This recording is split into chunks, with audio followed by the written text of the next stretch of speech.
Hello friends, welcome to my channel. இன்றைக்கி இந்த மாதிரி ஒரு போச்சம்பள்ளி இக்கத் காட்டன் சாரீக்குள்ள ப்ளவுஸில் எப்படி ஒரு ட்ரெடிஷ்னல் எம்ப்ராய்டரி பண்ணேன் அப்படின்ட்டு உங்கள் கூட ஷேர் பண்ணிக்கிறேன். இப்போ நான் இதுக்கு ஒரு சில்க் காட்டன் ப்ளவுஸ் எடுத்துருக்கிறேன். இதில் வந்து பார்த்திங்கன்னா இது கரைப்பகுதி. இதில் வந்து ப்ளவுஸோட ஸ்லீவ் ஹைட் மார்க் பண்ணணும். இந்த மாதிரி நூல் பிரிஞ்சு வரும்ல, அந்த இதை வந்து நான் எப்படி மடித்து தைச்சிருக்கிறேன். இதில் ஸ்லீவோட பிரெத் மார்க் பண்ணணும். ஸோ அதனால் அதை நான் ரெண்டாக மடிச்சுக்கிறேன். ரெண்டு ஸ்லீவ்ஸ்க்கும் பண்ணுற மாதிரி டிசைன் பண்ணுறதுக்காக இப்படி ரெண்டாக மடிச்சுக்கிட்டு இப்போ ஸ்லீவ்ஸ் மட்டும் நான் இப்போ பண்ணி காமிக்கிறேன் உங்களுக்கு. ஸோ ரெண்டு பக்கமும் அட் டைம் நம்ம இப்போ ட்ரா பண்ணிடலாம். அது எப்படின்ட்டு காமிக்கிறேன். ஸோ இப்படி நல்லா மடிச்சுட்டு ரெண்டாக மடிச்சுட்டு நெக் பேக் நெக் வந்து நீங்கள் அதோட ஆப்போசிட் சைடில் வரைஞ்சிக்கலாம். வரைஞ்சிட்டு ஃப்ரண்ட் நெக் பேக் நெக் எல்லாம் அந்த பக்கம் வரைஞ்சிட்டு நீங்கள் அதுக்கும் டிசைன் பண்ணிக்கலாம். அப்போ ஸ்லீவ்ஸ் மட்டும் பண்ணி காமிக்கிறேன். இப்போ நான் இது வந்து சென்டர் மார்க் பண்ணேன். இதை நாலாக மடிச்சுக்கிறேன். மடிச்சுட்டு அந்த இடத்துல மார்க் பண்ணிக்கோங்க சென்டருக்காக. இப்போ நான் இதில் வந்து கசூதி எம்ப்ராய்டரி பண்ண போகிறேன். அது எப்படி வரையணும் அப்படின்ட்டு ஃபஸ்ட்டு காமிக்கிறேன். இந்த மாதிரி ஒரு கிரிட் பேப்பர் இருக்கிற மாதிரி வாங்கிக்கோங்க. 2.5 mm அளவுக்கு ஸ்கொயர் இருக்கிற மாதிரி கிரிட் பேப்பர் வாங்கியிருக்கிறேன். கிராஃப் ஷீட்டில் கூட நீங்கள் பண்ணலாம். இப்போ இதில் பாருங்கள், நான் இந்த டிசைன் வந்து அந்த கசூதி எம்ப்ராய்டரியோட டிசைனுமே இந்தமாரி ஸ்டெப்ஸாக இருக்கிற மாதிரி இருக்கும். ஸோ அதை வந்து நான் ஃபஸ்ட்டு இந்த ஷீட்டில் வரைஞ்சிட்டு அதை அப்புறம் ட்ரேஸ் பண்ணிவிட்டு அப்புறம் நான் ப்ளவுஸில் அதை காப்பி பண்ண போகிறேன். ஸோ இதை வந்து நம்ம டிசைனை ஃபஸ்ட்டு பார்த்துட்டு அதுக்கேற்ற மாதிரி கவுண்ட் பண்ணி கரெக்டாக அந்த ஷீட்டில் வரைஞ்சிக்கணும். இது இப்போ நான் 2.5 mm ஸ்கொயரில் வரைஞ்சிட்ருக்கிறேன். நீங்கள் வந்து 5 mm ஸ்கொயரில் கூட இந்தமாரி டிசைன் வரைஞ்சிக்கலாம்.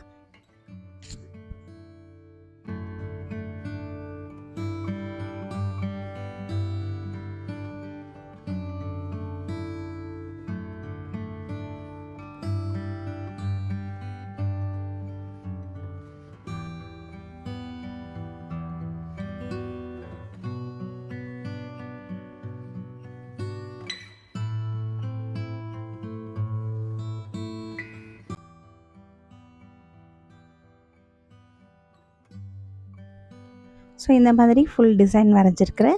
நீங்கள் இதை ஸ்க்ரீன்ஷாட் எடுத்து உங்களோட பேப்பர்லேயே இதுமாரி வரைஞ்சிக்கோங்க. அது இல்லைன்னா ட்ரேசிங் பேப்பரில் இந்த மாதிரி ஸ்க்ரீன்ஷாட் எடுத்து யூஸ் பண்ணிக்கோங்க. இப்போ நான் இதை வந்து ப்ளவுஸில் சென்டர் பார்த்து கரெக்டாக ப்ளேஸ் பண்ணியிருக்கிறேன். ப்ளவுஸோட ஸ்லீவ்ஸ்க்காக மேல் பக்கமும் கீழ் பக்கமும் அட் அ டைம் வரைகிறதுக்காக, ரெண்டு ஸ்லீவ்ஸ்லேயும் அட் அ டைம் வரைகிறதுக்காக இப்போ பாருங்கள், இந்த மாதிரி கீழ்ப்பக்கம் இது ரெண்டாக மடிச்சுட்டு கீழ்ப்பக்கம் இந்த கார்பன் ஷீட்டை ரிவர்ஸில் வச்சுக்கணும். மேலே வந்து இந்தமாரி கரெக்டாக வச்சுக்கணும்.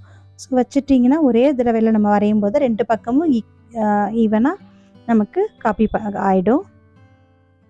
ஸோ இது மாதிரி நமக்கு ஸ்லீவ் லென்த் எவ்வளோ வேணுமோ அந்த அளவுக்கு புட்டா வர மாதிரியும் நீங்கள் அந்த போட்டுக்கலாம். புட்டாஸ் வந்து அந்த அத்தனை லேயர்ஸ் புட்டாஸ் போட்டுக்கலாம். இப்போ நான் அதில் வந்து 3 லேயர்ஸ் வந்து புட்டாஸ் பண்ணியிருக்கிறேன். ஸோ இந்தமாரி ஒயிட் கார்பன் வச்சு நான் ஃபுல்லாக ட்ரேசிங் பண்ணியிருக்கிறேன். ரெண்டு பக்கம் பாருங்கள் அட் அ டைம் ஆகிடுச்சு, ட்ரேஸ் ஆகிடுச்சு.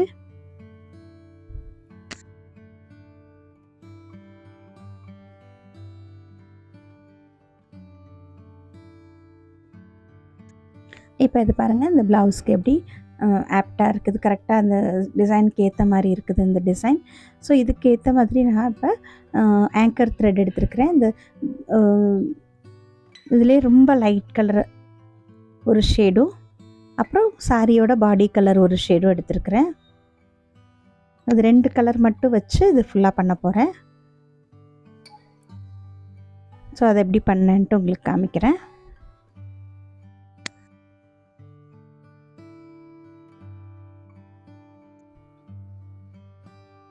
இப்போ நான் அதுக்கு 3 ஸ்ட்ராண்ட்ஸ் ஆங்கர் த்ரெட் எடுத்துருக்கிறேன். இப்போ இந்த ஒரு பாயிண்ட்லேருந்து இன்னொரு பாயிண்ட்டுக்கு இந்த மாதிரி கொடுத்துட்டு வரணும். இது வந்து ஸ்டெப்ஸாக இருக்கிறதுனால ஒரு கோடு விட்டு இன்னொரு கோடு அப்படி இந்த தையல் போட்டுட்டு வரணும். ஒரு கோடு விட்டுறணும், அடுத்த கோடை ஃபில் பண்ணணும். ரிவர்ஸில் வரும்போது நம்ம விட்டுட்டு வந்த அந்த கோடெல்லாம் ஃபில் ஆகிட்டே வரும். கசூதி எம்ப்ராய்டரியே இந்த மாதிரி ஸ்டெப்ஸாக பண்ணுறது தான். நம்ம பண்ணிகிட்டே வரும்போது அந்த இதோட ஏதாவது அட்டாச்மெண்ட் இருந்ததுன்னா அதையும் அதே நேரத்தில் முடிச்சிடணும். இப்போ இந்த இதில் வந்து ஒரு கோடு எக்ஸ்ட்ரா இருந்தது, ஸோ அதையும் பண்ணிவிட்டு அடுத்த ஸ்டெப்ஸ் அப்படி போகணும். ஸோ இது வந்து பார்க்க ரொம்ப அழகாக இருக்கும். ஃபஸ்ட்டு நமக்கு இது ஏதோ டிசைன் புரியாத மாதிரி இருக்கும், பட் ரிவர்ஸில் நம்ம கம்ப்ளீட் பண்ணிட்டு வரும்போது கரெக்டாக அந்த டிசைன் வந்து நல்லா அழகாக தெரியும்.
இப்போ நான் ரிவர்ஸில் அந்த கேப் விட்டுருந்தோம்ல அந்த கோடெல்லாம் ஃபில் பண்ணிட்டே வரோம்.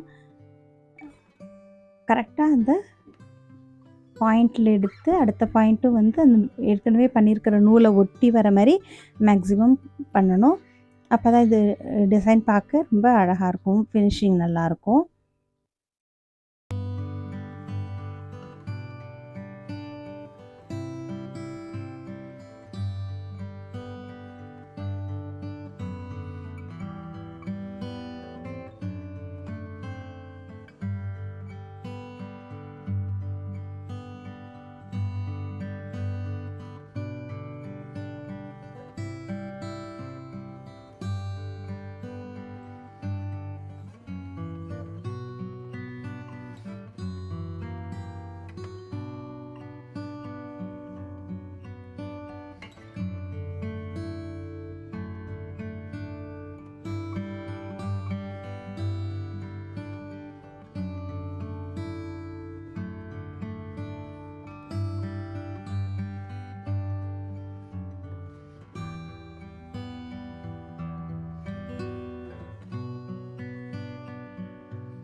ஸோ இப்போ பாருங்கள், நம்ம ரிவர்ஸில் நம்ம ஃபில் பண்ணதுக்கப்புறம் அந்த டிசைன் எவ்வளோ கரெக்டாக தெரியுது பாருங்கள். இப்போ நடுவில் இருக்கிற அந்த ஒரு சின்ன ஃப்ளவர் வந்து டார்க் கலரில் பண்ணுறேன். ஸோ அதுவும் எப்படி பண்ணுறேன்ட்டு பாருங்கள்.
ஸோ இந்த மாதிரி நீங்கள் ஃபுல்லாக பண்ணலாம்.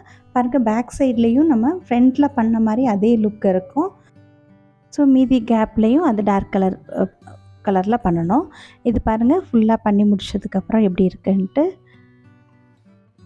பார்க்க ரொம்ப அழகாக இருக்கும். ஸோ நான் மற்ற இடத்துல எல்லாமே டார்க் கலரில் அந்த புட்டாஸ் போட்டிருக்கிறேன். அது நீங்கள் லைட் கலரில் வேணாலும் போட்டுக்கலாம். ஸோ இது நான் ஸ்லீவ்ஸில் மட்டும் போட்டிருக்கிறேன். இதே டிசைனை நீங்கள் நெக்லேயும் பண்ணிக்கலாம். நெக்கில் ஸ்கொயர் நெக் அந்த மாதிரியும் பண்ணலாம். பாருங்கள், இந்த சாரியில் இருக்கிற மாதிரியே கலர்ஸ் நம்ம யூஸ் பண்ணி இந்த ட்ரெடிஷ்னல் எம்ப்ராய்டரி பண்ணியிருக்கிறோம். உங்களுக்கும் இந்த டிசைன் பிடிச்சிருக்குன்னு நினைக்கிறேன். ட்ரை பண்ணி பாருங்கள், பார்த்துட்டு சொல்லுங்கள். நான் ஸ்டிச் பண்ணதுக்கப்புறமும் இல்லை ப்ளவுஸு இந்த இமேஜும் போட்டிருக்கிறேன், பாருங்கள். தேங்க்யூ. தேங்க்ஸ் ஃபார் வாட்சிங்.